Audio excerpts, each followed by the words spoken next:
Iccitti nama tokkoon isinitti himaa nama baay'ee guddaa biyya Itoophiyaa keessatti seenaa tajaajila biyya Itoophiyaa keessatti baay'ee nama iddoo guddaa qabu.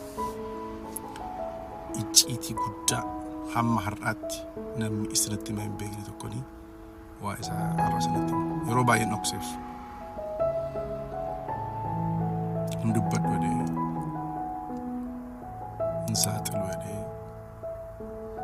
yeroo baay'een qabaddeef namichi garuu irraa deebi'uu dide.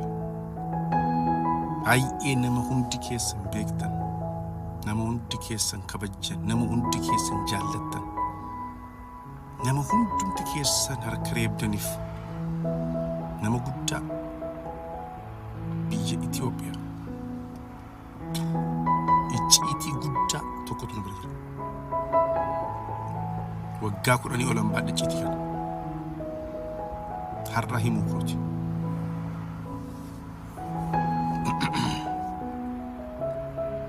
Alaamee Iccittichi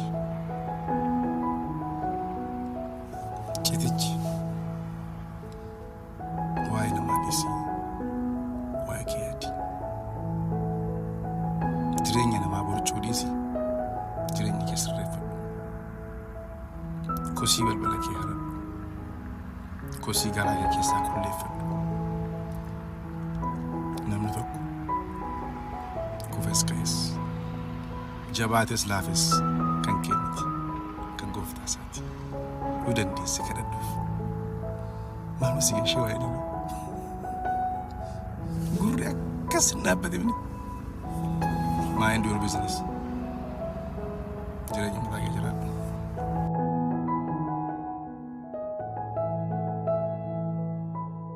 Baay'ee bara rakkisa.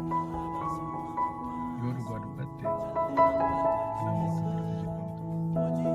Yoo dhugaa baqattee Waaqayyo biratti jibbamta. Gidduu ta'uu hin dandeessu.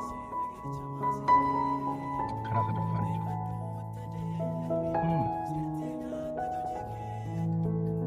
Daandii ijoo. Ulfaata.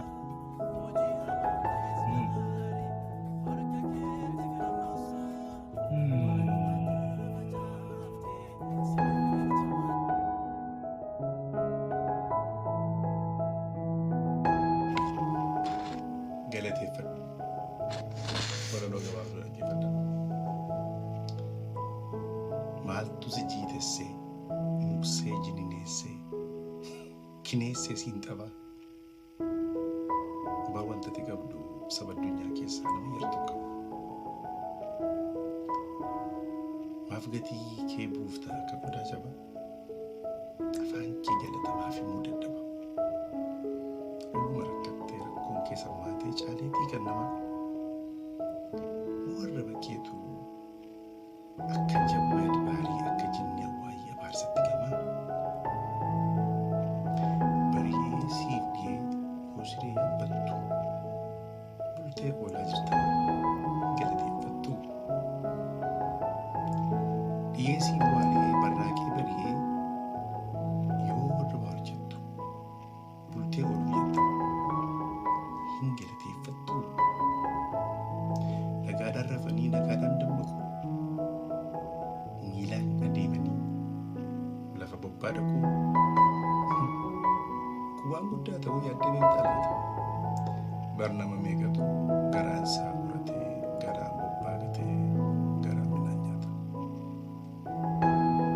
Gurri kee dhaga'ee iji kee ilaalee afaan kee alalfachuu. Dugdi kee ol jedhee taa'umsaan qubattee harkaan midhaan nyaachuu. Akka farda collee gulubiin kee cimee miila keetiin kaachuu.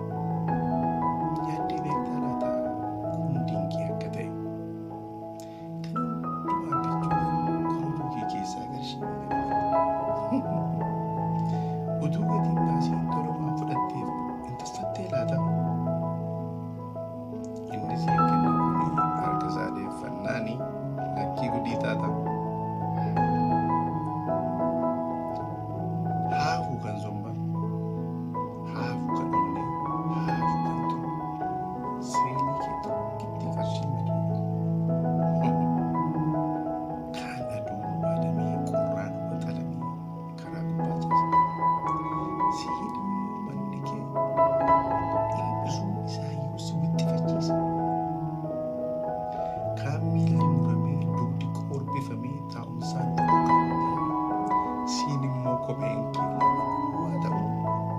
nyaata si hooqa.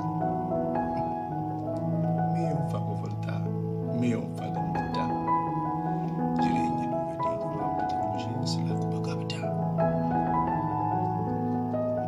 Yaa obboleessa koo, yaa isa rabni kee galata dadhabe.